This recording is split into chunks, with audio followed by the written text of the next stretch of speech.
Hey guys, welcome back to Wrestle News 365. Today we're going to go through some AEW news after last night's episode of Dynamite. There is so much to talk about when it comes to AEW, so let's get straight into the news. There is a lot to cover today. Now, the first thing I want to talk about is obviously, I think the thing that most people are talking about coming out of Dynamite last night, and that of course is the return of PAC to AEW. PAC officially has returned to AEW 1 week after the video package aired last week on Dynamite, where PAC broke his silence. PAC returned last night to culminate AEW Dynamite. He came out at the end of the show and confronted Eddie Kingston. Now, of course, PAC has been off of television due to travel restrictions regarding COVID-19. He's been stuck over here in the United Kingdom. Obviously, travel back and forth between the UK and between the United States of America has been difficult during lockdown. We're in our second lockdown over here in the UK right now. But it's been difficult to get back and forth, and obviously during the initial lockdown and quarantine of the pandemic, PAC was over here in the UK, making it impossible for him to get over to the United States. Now, as we know more about the current climate, as we know more about just what is going on in the world right now, it's easier, it's still difficult, but it's easier to travel back and forth between countries. We've seen it with guys like Will Ospreay going over to Japan. We're now seeing it with PAC going over to the United States. We've seen it the same with Pete Dunne going over from the UK over to the United States. So it's not impossible. I believe there's a quarantine period, all that kind of stuff. It's not impossible. Hence why PAC has been able to come over to the United States and return last night on AEW Dynamite. Now, in his absence, of course, Eddie Kingston on Dynamite has started his own family, which includes Rey Fénix and Penta El Zero Miedo, Pentagon Jr., whatever you want to call him. Both guys were previously aligned with PAC as part of Death Triangle back earlier this year in AEW. Now it appears, after he returned last night on Dynamite, PAC is now coming after Eddie Kingston, who has since become best friends with Penta, but he's kind of cast Rey Fénix to the side. We saw that at the end of Dynamite last night. Now it was also announced during this melee, this brawl, that happened between PAC and Eddie Kingston, that PAC will be returning to the ring next week on next Wednesday's edition of Dynamite. He'll be facing Blade, another member of Eddie Kingston's family, on Dynamite or in AEW. Obviously, great to see PAC back. Obviously, and that rhymes, PAC back. PAC is back. It was great to see him back. I think some people had predicted this. Why they predicted it, I'll touch on that in a second, because I think that's the bigger story coming out of PAC's return last night. But it was great to see him back. Obviously looks in phenomenal shape. Cut a great promo last night on Dynamite. Enjoyed that. And it's great to have him back. It's going to be interesting to see the feud between Eddie Kingston and between PAC going forward in AEW. I am interested in that. PAC's actually really good on the mic. I think a lot of people, when he first came to WWE, criticised his mic skills, and probably rightfully so. I mean, even as a guy from the UK over here, he's from Newcastle. He has a thick Geordie accent, which even people in the UK struggle to understand. So don't worry if in the United States or around the world you struggle to understand what he says. But at this point, I think he's almost adapted it. He's almost used his accent to make his promos even more fierce and even more, I don't know, just they've got that edge to him. They've got that hard edge. He's got a unique way of talking. I think he's used it to his benefit. So you have to praise him, quite frankly. So it was great to see him back. He's a massive addition to the roster. You know, you do miss someone like PAC, his talent being on the roster. I think it's a great feud for Eddie Kingston coming out of the feud with Jon Moxley to feud with PAC. It'll be interesting to see where the brothers of Penta and Rey Fénix lie. The way that I'm reading it, it looks like Penta will be with Eddie Kingston, his best friend, and Rey Fénix will be PAC, and they kind of feud against each other like that. I could see that happening, but it was great to see him back. But in my opinion, the return was slightly spoiled by the tweet by Tony Khan before the show. Now, AEW President and owner Tony Khan, he posted a tweet before AEW Dynamite went on the air, and it got a lot of people talking. I've got it up here now. It said, quote, "Tonight we have a great lineup for AEW Dynamite live on TNT at 8 p.m. Eastern Time. For the rest of 2020, AEW will keep delivering great matches on Wednesday nights, and there are massive surprises ahead. Please join us on TNT tonight. The balance of power in wrestling will shift tonight." So obviously, a lot of people were talking about this, because that's a pretty bold statement. The balance of power in wrestling will shift tonight. So rightfully so, people's imaginations run wild. They always do. And I think Tony Khan knows that. He knows that. Surely he must know that. And a lot of people started to say before Dynamite went on the air, wow, he wouldn't just say that, right? Because that's a pretty bold statement to make. And if he does make that statement, surely they've got something big planned. So obviously, like I said, people's imagination, it ran wild. People are going, maybe New Japan and AEW, they struck up a relationship with. There's a story on that in a second, which we'll touch on. People are even saying, surely not. Brock Lesnar? I mean, he's not under contract with WWE right now. WWE also abandoned trademarks regarding Brock Lesnar's name and nicknames recently, so rightfully so, people are putting two and two together. Even CM Punk's name was mentioned. I never thought it was going to be CM Punk. But to use the phrase, the balance of power in wrestling will shift tonight, a lot of people were very excited. And I think a lot of people watched the show that might not have watched the show. You know, they might have felt, you know what, I might skip tonight, I might skip Dynamite. There's a lot going on at the moment. But a lot of people saw that tweet by Tony Khan and said, well, I've got to watch. I mean, the balance of power in wrestling is going to shift tonight. I have to watch. Something big's going to happen. Something massive is going to happen. So a lot of people watched and a lot of people waited and waited. There was even a tweet came out with someone in attendance. They posted the video of Tony Khan talking to the audience before the show went on the air on TNT, and he says, be sure to stay to the end. This is going to be a good one. So everyone's saying, right, something big is happening in the main event segment, and it's going to shift the power in wrestling tonight. So lots of people, rightfully so. I really did think we were going to see something New Japan related. I thought we're going to get that New Japan AEW relationship. Kenny Omega is going into the main event scene now. He's facing Jon Moxley. Something big's going to happen. Kenny Omega even said during the show, I've got a flight to catch. I said on Twitter at the time, maybe he's going to Tokyo. It's not impossible to fly now. We've seen PAC come back. So I thought it's going to be something like this. It's going to be something big. And it was PAC's return. Now, PAC returning to AEW, great. Awesome. Love the segment, and I love that PAC is back. I love that PAC is no longer stuck over here in the UK, and he's able to do what he does best, and that's compete in the ring. And I'm excited about the Eddie Kingston and PAC feud. That is interesting. I'm excited to see the Lucha Brothers be involved in that too. It's interesting. But the balance of power in pro wrestling shifting, it was not. It really was not. And I question, and a lot of people rightfully so questioned as well after the show, why would you say that? Why would you say that? It's hyperbole. It's stupid. It's stupid is what it is. It's raising expectations to the point where you're never going to reach that. You're never going to reach that. And you can only say things like that a few times. You can only say things like that a few times before people start to go, this guy, he's full of it.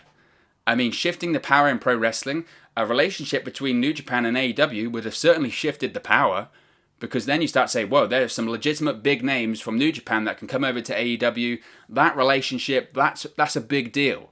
That can compete with people like WWE. It really can. But PAC returning isn't shifting the power of wrestling in anything. Now, if Tony Khan had changed his tweet and said the balance of power in AEW will shift tonight, that would be different. Because the balance of power in AEW may have shifted, because then you've got a faction that's maybe being divided and someone's returning, a main event wrestler's returning. The balance of power could have shifted in AEW, not in pro wrestling, not in the wider landscape. So rightfully so, people were upset about that. People questioned why Tony Khan said that. People said, why would you say that and then not deliver? You raised expectations too high. You were never ever going to fulfill them. You never were. And I think it was a wrong thing for Tony Khan to say. And let's not get this confused. And we'll touch on this in a second because Tony Khan has commented on it. I truly believe Tony Khan really does think that, which is scary. He does think the balance of power in wrestling has changed. And I saw some people respond to me and say, well, he's just being a promoter. Promoters promote.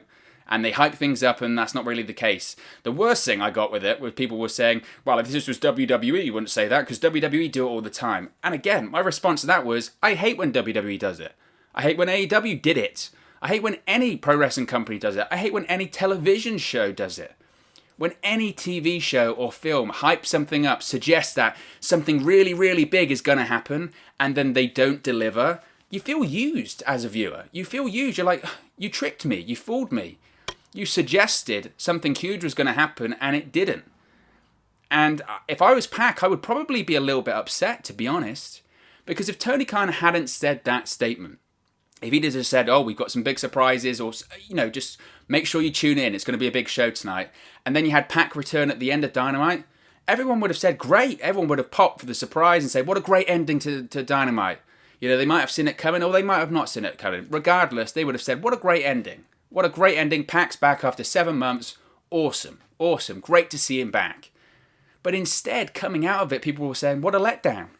I thought the balance of power was going to be shifted in pro wrestling. That didn't happen. I thought this was going to happen. I thought that was going to happen, and it didn't.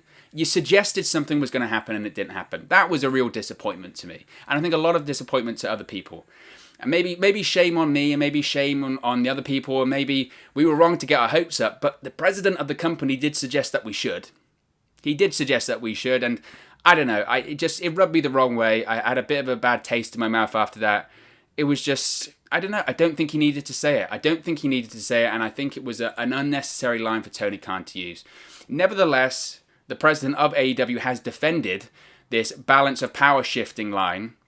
As I mentioned, ahead of this week's episode of Dynamite, Tony Khan teased something special for the show with a tweet stating the balance of the power would shift in wrestling. Now, obviously, as I mentioned, PAC made his unprecedented return at the end of the show, but many fans have, rightfully so, critiqued the return as being underwhelming following Tony Khan's promotion of the show. However, Tony Khan has since defended this line. PWInsider.com have reported that they reached out to the AEW president about the meaning of the tweet and received the following response. This is very interesting. Tony Khan said, quote, "There's more to come. PAC coming back is the beginning of a huge push for the rest of the year. As I said in my last tweet just now, balance of power in storyline refers to Eddie's strong power base as a character, which could be threatened, but it also refers to the big push AEW is making for the rest of the year and into December and into 2021. So it just, that whole statement by Tony Khan, like I said, to me, one, he does believe that what he said is legitimate, and two, why didn't you say the balance of power in storyline? Why didn't you say the balance of power in AEW? Instead, you said the balance of power in wrestling. You know exactly what you did. And people have called you out for it, rightfully so, because it's a low tactic. And if you do stuff like that, you open yourself up to criticism and you have to take it. I loved PAC's return, but like I said, you didn't need to say it. And you could have worded your tweet better. If you felt the real need to tweet something out and get people hooked till the end of the show, whatever, you could have tweeted it better. You could have written it better. Said the balance of power in AEW. You didn't have to suggest the balance of power in wrestling is going to monumentally shift. Everyone's going, whoa, that's a big statement. And surely he wouldn't make that big statement and not have something to back it up. Yes, he would. Yes, he would. So, like I said, for me, you can only say something like that so many times.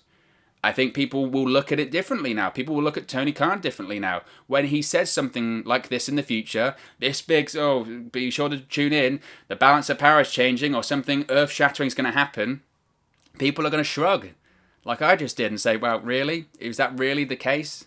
Because last time he said that, it wasn't the case. And like I said, he's opened himself up for criticism, and rightfully so. So obviously he's going to defend that line, and it's all about to do with storyline, but come on, you know what you did.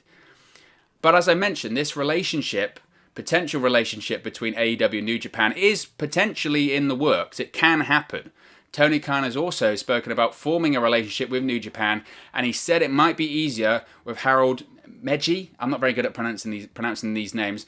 Anyway, the new president the previous president of New Japan is gone, and Tony Khan has remained open with working with New Japan in the future and said that the recent circumstances may have changed things for the better between the two companies. Thus far, obviously, the relationship with AEW and New Japan has been very one-sided. We've seen the likes of Jon Moxley, Chris Jericho appearing on major New Japan shows, but New Japan has given nothing in return. It's been all AEW stars appearing on New Japan shows. Now, obviously, a lot of AEW performers have it written into their contracts that they can work major New Japan shows. Chris Jericho, I mentioned Jon Moxley, Cody Rhodes, Kenny Omega, the Bucks, Brody Lee, I know for a fact has it in his contract, but not many have used it. It's really just been Jericho and Moxley. But as mentioned, the previous New Japan president stepped down in September and was officially replaced by his replacement, Takahami Ibari. again, not very good at pronunciations, in October. But this change of leadership has AEW President Tony Khan feeling pretty positive about a potential relationship with AEW and New Japan. Speaking to TSN, he said, quote, "With New Japan, it's been a little more one-sided, where we've sent people there and haven't really had people from New Japan show up on my TV yet. I'd like to see more of a two-sided relationship there, because I'm honestly one of the easiest people to work with in wrestling. We've worked with NWA, we've worked with AAA, and we've sent people to New Japan. I think Harold being gone, I don't know if it's going to be easier, but I have a feeling that it might be. Of course, Jon Moxley is currently the IWGP United States Champion, although it's unknown when he's going to return to New Japan to defend the championship. As I mentioned, if New Japan and AEW, that relationship was announced last night, that would have shifted the power in pro wrestling. It really would have. It would have been monumental. Now, personally, myself, I do feel like a relationship between both promotions, I think at this point it's probably inevitable. I mean, it probably has to be. I think given you've got all of these AEW wrestlers being able to work New Japan shows, to me, like I said, it feels inevitable. I think it's going to happen eventually. I don't understand New Japan's reluctance to work with AEW. I don't know if that's a hangover from all of the New Japan guys leaving, like Kenny Omega, like Cody, like the Bucks at the same time. I don't know if it's a hangover from that. I don't know if it was the previous administration. Again, they're trying to launch their own US version of New Japan, right? The New Japan America, they've done those shows. I don't know if it was their reluctance to work with AEW because of that. We're doing our own thing. We don't need to work with another promotion. I don't know. All I know is that so far, like Tony Khan said, in fairness to him, that relationship or that willingness by AEW to have their talent work New Japan shows has obviously benefited New Japan. Having people like Chris Jericho and Jon Moxley work their shows has been a big plus to them, and obviously they've benefited from that, because when Jericho worked there previously, subscriptions of their New Japan streaming service went up.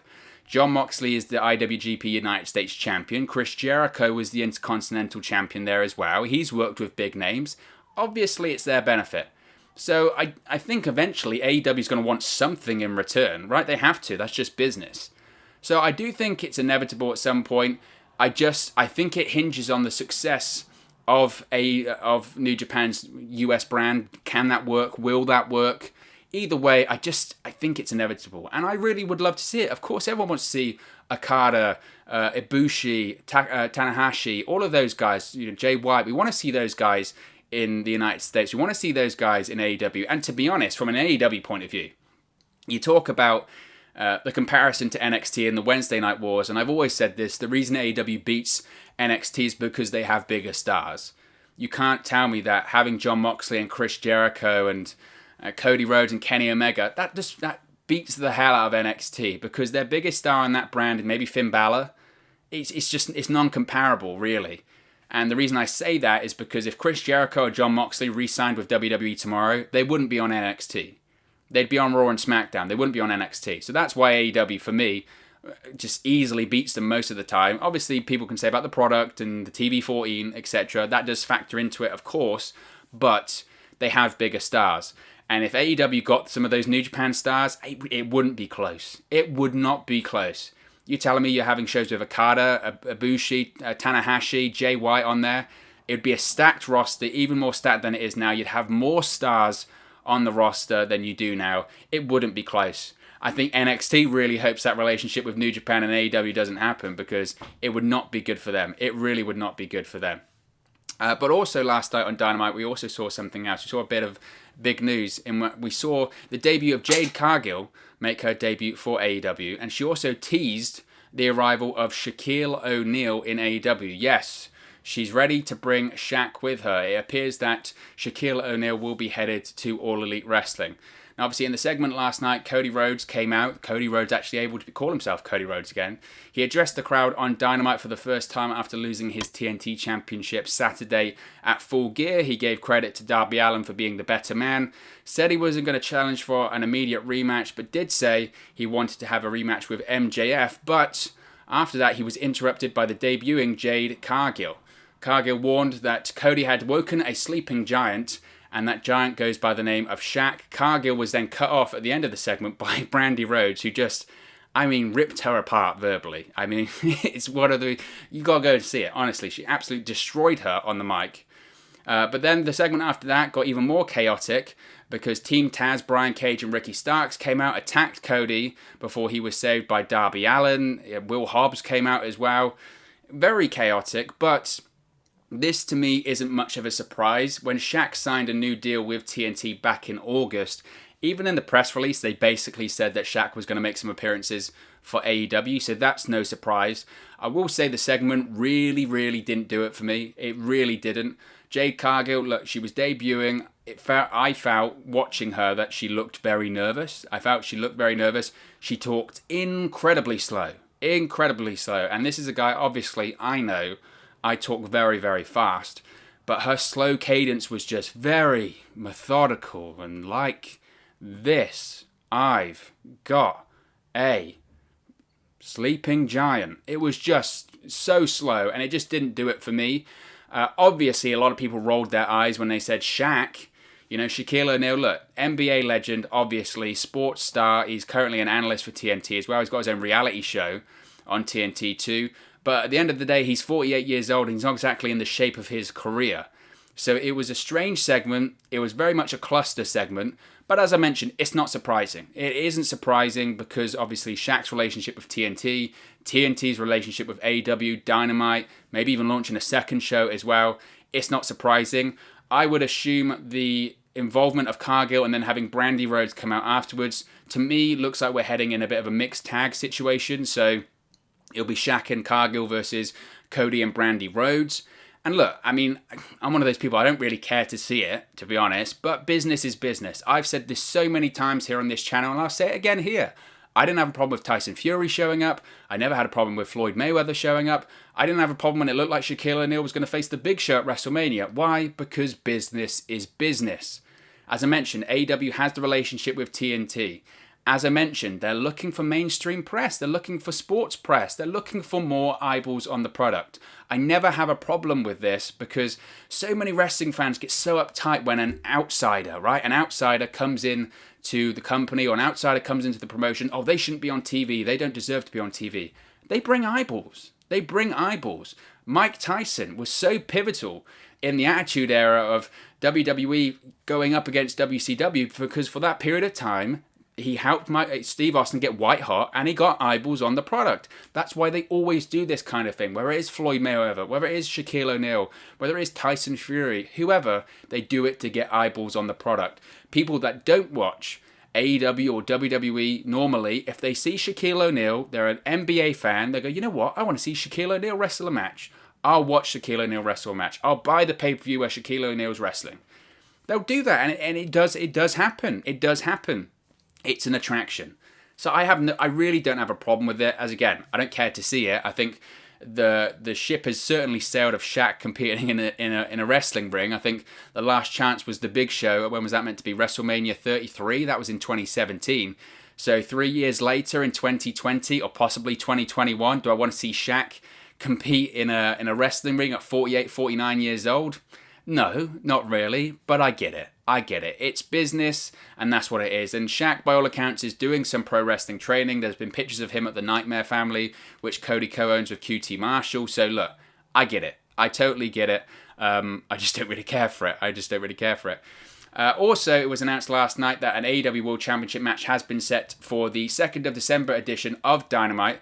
Of course, it will be Jon Moxley defending the AEW World Championship against Kenny Omega. Kenny Omega earned this championship opportunity by winning the No. 1 Contenders Tournament, culminating at Full Gear, defeating Hangman Page. Obviously, these two guys have history. They had their Lights Out match at Full Gear in 2019, that ultra-violent match. It was also an unsanctioned match, so it doesn't even count on the win-loss record, which Kenny Omega was sure to stress last night on Dynamite. I've seen a couple people, and we'll touch on this because Dave Meltzer makes mention of this, saying, why would you put this on free TV? Oh, why would you put this on free TV? Well, the next pay-per-view is in February. That's AEW Revolution. Are they going to wait that long? No. And in reality, what is more important to AEW right now? What makes them more money right now? Is it their pay-per-views or is it their TV deal? It's the TV deal. You got to win on the TV deal. Pay-per-view, okay, pay-per-view is outdated, to be honest. Let's be honest. That's why WWE has the network, because pay-per-view is dead.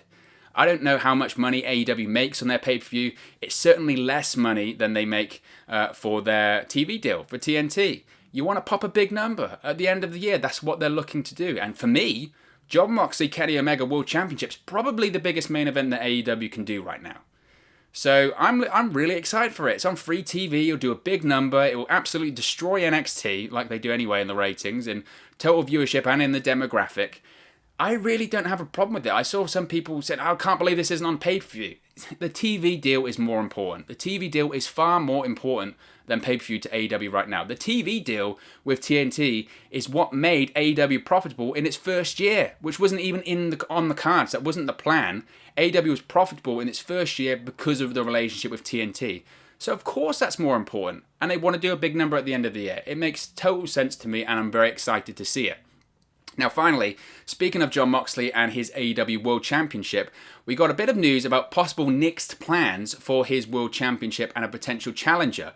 As I mentioned on this week's episode of Dynamite, it was announced that Kenny Omega will challenge Jon Moxley for the World Championship on December 2nd, but according to Dave Meltzer on the latest edition of the Wrestling Observer Radio, the original plan was to have Moxley's next title defense be against Lance Archer, a match that was teased during Saturday's Full Gear pay-per-view. It was announced Saturday that Archer was waiting in the wings to face the winner of Moxley versus Eddie Kingston, the main event at Full Gear. It was also teased again with Archer and a Jake Roberts promo during Full Gear.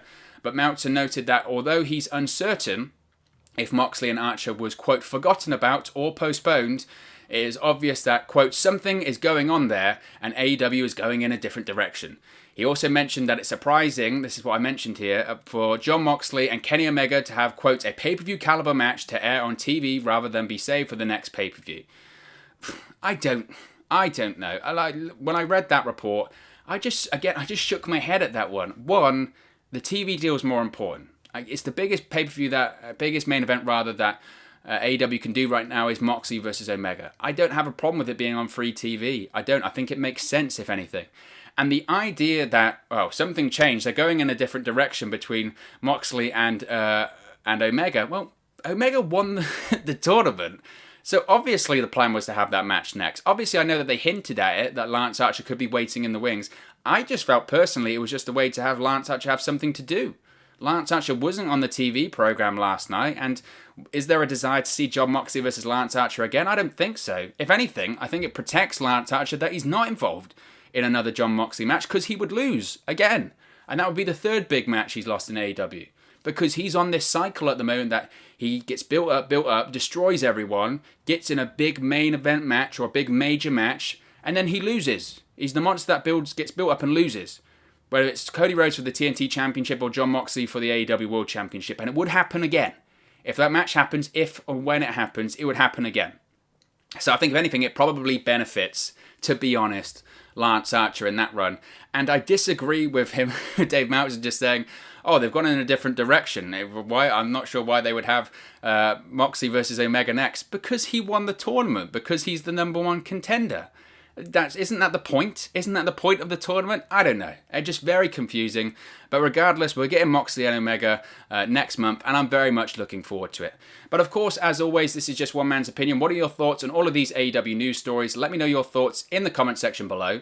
I'll be sure to respond and reply to all of your comments. Really enjoy interacting with you guys and chatting about AEW here on the channel. If you have enjoyed this video, please do smash a like on the like button as well. Really does help us out here on YouTube, go up the rankings and get into people's recommendation feeds if they haven't seen our videos previously. But most importantly, if you haven't already, please do subscribe to Wrestle News 365. You can do that by clicking the bottom right hand corner of the screen right now, or if you wait a few seconds, there'll be a subscribe button at the end of this video along with another video for you to watch. Thank you very much for watching, listening, streaming, or however you come across this video today, and I'll speak to you again very, very soon. Hey guys, thank you for watching, listening, streaming, or however you come across this video today. Be sure to click on the video on the right there to watch our next video, or click the bottom there to subscribe, or the bottom right hand corner. Thank you very much, and I'll speak to you again very soon.